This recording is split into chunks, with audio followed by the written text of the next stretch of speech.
Hello friends, welcome to the channel movies all rounder. आज मैं explain करने जा रही हूँ मूवी अगेंस्ट द सन। ये मूवी ट्रू स्टोरी पे बेस्ड है। जब 3 सोल्जर वर्ल्ड वॉर 2 के दौरान प्लेन में फ्यूल खत्म हो जाने की वजह से उन्हें प्लेन समंदर में ही लैंड करना पड़ा और 34 दिनों तक उन्होंने एक लाइफ राफ्ट के सहारे किस तरह सर्वाइव किया, ये इस मूवी में बताया गया है। मूवी स्टार्ट होती है और सन 1942 में जापान ने अमेरिका में नेवी के पर्ल हार्बर ऑयल सिस्टम पे अटैक किया था, जिस वजह से अमेरिका भी वर्ल्ड वॉर 2 में शामिल हो गया था और उन्होंने अपने कुछ एयरक्राफ्ट को बॉम्ब के साथ समंदर में भेजा ताकि अगर उन्हें जापानीज की कोई ऑयल या फ्यूल रिग नजर आए तो उसे बॉम्ब से तबाह कर दें। उसी में एक एयरक्राफ्ट होता है जिसमें 3 लोग होते हैं, पायलट हैरोल्ड और टॉनी और जीन। वो आसमान में बहुत ऊपर होते हैं और वो रास्ता भी भूल जाते हैं और परेशानी तब बढ़ गई थी जब उनका प्लेन का फ्यूल भी ख़त्म होने वाला होता है। जीन रेडियो से कांटेक्ट करने की कोशिश करता है और फिर उन्हें रास्ते के बारे में पूछते हैं, लेकिन उन्हें ठीक तरह आवाज़ नहीं आ रही होती और तभी उन्हें जापानीज़ की आवाज़ आने लगती है तो वो फ़ौरन रेडियो का तार को निकाल देते हैं। कुछ देर बाद वो फिर से रेडियो से राब्ता करने की कोशिश करते हैं, लेकिन उनका कनेक्शन नहीं हो पाता। अब हैरोल्ड के पास समंदर में लैंडिंग करने के अलावा कोई और रास्ता नहीं था। हैरोल्ड अपने साथियों से कहता है कि फ्यूल खत्म हो चुका है, तुम लोग ज़रूरत का सामान ले लो, हमें समंदर में ही लैंडिंग करनी होगी। फिर हैरोल्ड समंदर में लैंडिंग करता है। हैरोल्ड का सीट बेल्ट तो खुल जाता है, लेकिन टॉनी और जीन का बेल्ट नहीं खुल रहा होता। प्लेन के साथ वो भी समंदर में डूबते चले जा रहे होते हैं, लेकिन कुछ ही देर बाद उनका बेल्ट खुल जाता है और वो ऊपर आ जाते हैं। अब वो तीनों लाइफ राफ्ट में बैठ जाते हैं, लेकिन उनके पास ना ही खाने पीने के लिए कुछ होता है और ना ही कोई ज़रूरत का सामान, क्योंकि टॉनी और जीन के प्लेन में फंस जाने की वजह से वो प्लेन से कुछ भी नहीं निकाल पाए।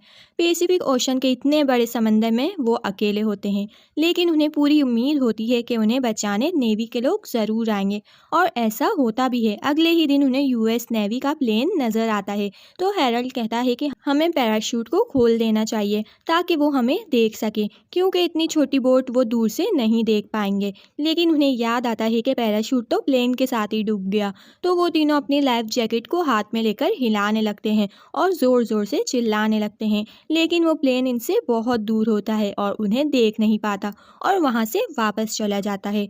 हैरोल्ड उनसे कहता है कि वो आज इस तरफ ढूंढने आए हैं, तो वो बार बार एक ही जगह ढूंढने नहीं आएंगे, अब हमें खुद ही कुछ करना होगा। हैरोल्ड इन सब में सीनियर होता है, उसे मालूम होता है कि वो यहाँ फंस चुके हैं, तो वो उन दोनों से कहता है कि अपने अपने जूते उतार के फेंक दो, क्योंकि उनकी लाइफ बोट बहुत ही छोटी थी। तो टोनी और जीन जूते उतार के पानी में फेंक देते हैं, लेकिन हैरोल्ड अपने जूते नहीं फेंकता। तो वो दोनों कहते हैं कि आपने हमारे जूते फेंकवा दिए और आपने क्यों नहीं। तो हैरोल्ड कहता है कि जब हमें ज़मीन मिलेगी तो किसी एक को चल के मदद बुलानी होगी, और इसी तरह रात हो जाती है। उनकी बोट बहुत छोटी होने की वजह से वो लोग एक एक करके सोते हैं। अगले दिन हैरोल्ड उन्हें बताता है कि उनकी बोट हवा के रुख के साथ हवाई की तरफ जा रही है, जो यहाँ से तकरीबन 1900 माइल्स दूर है, और पीछे की तरफ है साउथ अमेरिका, जो यहाँ से 6000 माइल्स दूर है। हैरोल्ड एक पायलट है, इस वजह से उसे डायरेक्शन का पता होता है। हैरोल्ड कहता है कि अगर हम इसी डायरेक्शन में चलते रहे तो कुछ ही हफ्तों में वहाँ पहुँच जाएंगे। ये सुन के टोनी और जीन शॉक्ड हो जाते हैं। टोनी कहता है कि अगर हम पहुँच भी गए तो हम जिंदा नहीं होंगे। अब जीन कहता है कि अगर हमने कुछ न खाया पिया तो हम भूखे ही मर जाएंगे। तो उनके पास गन होती है, उसकी मैगजीन में एक स्प्रिंग होता है, उसे निकाल के वो लोग मछली पकड़ने का कांटा बनाते हैं और उसे पानी में डाल देते हैं। कुछ देर बाद उन्हें लगता है कि उसमें मछली फंस गई है, लेकिन जब वो कांटा निकालते हैं तो उसकी रस्सी टूट जाती है। इनका ये प्लान भी बेकार गया। ये समंदर में होते हैं, लेकिन गर्मी बहुत ज़्यादा होती है और सूरज इनके सर पे होता है। तो जीन कहता है कि मैं और गर्मी बर्दाश्त नहीं कर सकता। ये कह के वो समंदर में कूद जाता है। उसे देख के टॉनी भी कूदने ही वाला होता है, तो हैरोल्ड उसे रोक देता है और कहता है कि मैंने सुना है कि इस समंदर में शार्क्स होती हैं। ये बात सुन के जीन भी फ़ौरन बोट में आ जाता है। इनका इस पानी में जाना किसी खतरे से कम नहीं था।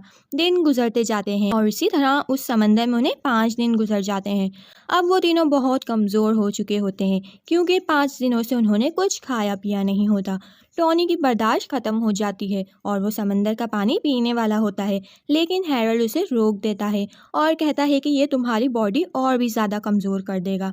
अब हैरोल्ड देखता है कि उसकी पॉकेट में पेंसिल है, तो वो कहता है कि हम इससे मैप बना सकते हैं और पता लगा सकते हैं कि हम कहाँ हैं। तो हैरोल्ड बोर्ड पे ही चार्ट बनाने लगता है, जिसे देख के वो कहता है कि हम गलत डायरेक्शन में जा रहे हैं, हमें बोट को हवा के साथ बहने से रोकना होगा। अब वो अपनी लाइफ जैकेट और रखे कुछ सामान की मदद से सपोर्ट बनाते हैं और उसे पानी में डाल देते हैं, जिससे बोट स्टेबल हो जाती है। इसकी मदद से वो जिस डायरेक्शन में जाना चाहें जा सकते हैं और इसे निकालने के बाद हवा के रुख की डायरेक्शन में जा सकते हैं।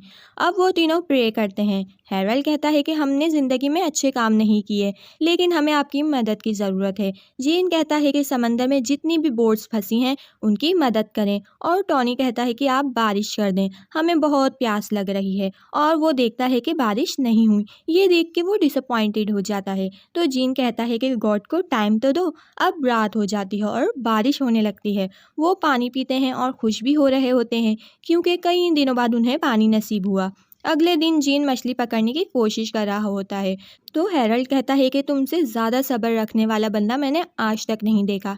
जब से तुम यहाँ फंसे हो तुम मछली पकड़ने की कोशिश कर रहे हो, जबकि एक भी मछली नहीं पकड़ पाए। तो जीन कहता है कि जहाँ से मैं आया हूँ वहाँ एक कहावत है, you don't catch you don't eat. लेकिन जीन भी तंग आ चुका होता है और वो अपनी पॉकेट से चाकू निकालता है। तो हैरल्ड उससे कहता है कि ये एक यही चीज़ है जो हमारी बोट को नुकसान पहुँचा सकती है, इसे अपनी पॉकेट में ही रखो। लेकिन जीन उसकी बात नहीं मानता और पानी में मछली दिखते ही वो उस पर चाकू मार देता है, और तभी उसे लगता है कि उसने बोट पे चाकू मार दिया है। तो वो उनसे सॉरी करता है और कहता है कि मुझसे गलती हो गई। तो हैरल्ड उससे कहता है कि उसे ऐसे ही रहने दो, निकालना मत, क्योंकि अगर निकाला तो पानी बोट में भर जाएगा और ये बोट भी बेकार हो जाएगी। लेकिन जीन देखता है कि उसका चाकू बोट नहीं बल्कि एक मछली को लगा है, और वो उसे ऊपर खींच लेता है और वो देखते हैं कि ये शार्क का बच्चा है। अब वो उसे मार देते हैं और उससे काटते हैं। उसमें से छोटी मछलियाँ भी निकलती हैं जिन्हें वो खा लेते हैं। कई दिनों बाद इन्होंने खाना खाया होता है, जिससे उन्हें कुछ राहत मिलती है। हैरल्ड कहता है कि मुझे घर जाना है, मेरी बीवी मेरा इंतज़ार कर रही होगी।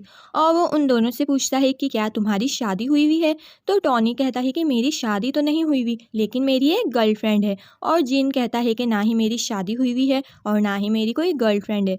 तो टॉनी कहता है कि जब तुम वापस जाओगे तो मेरी बहन को डेट कर लेना, वो बहुत खूबसूरत है। तभी वो देखते हैं कि बहुत सारी शार्क्स उनके इर्द गिर्द घूम रही हैं। दरअसल बोट की सफाई करते हुए समंदर में ब्लड को स्मेल करके शार्क्स उनके पास आ जाती हैं, लेकिन कुछ ही देर बाद वो शार्क्स वहाँ से चली जाती हैं और लकीली वो शार्क के अटैक से बच जाते हैं। दिन गुजरते जाते हैं, वो लोग फिर से भूख और प्यास की वजह से कमज़ोर हो रहे होते हैं।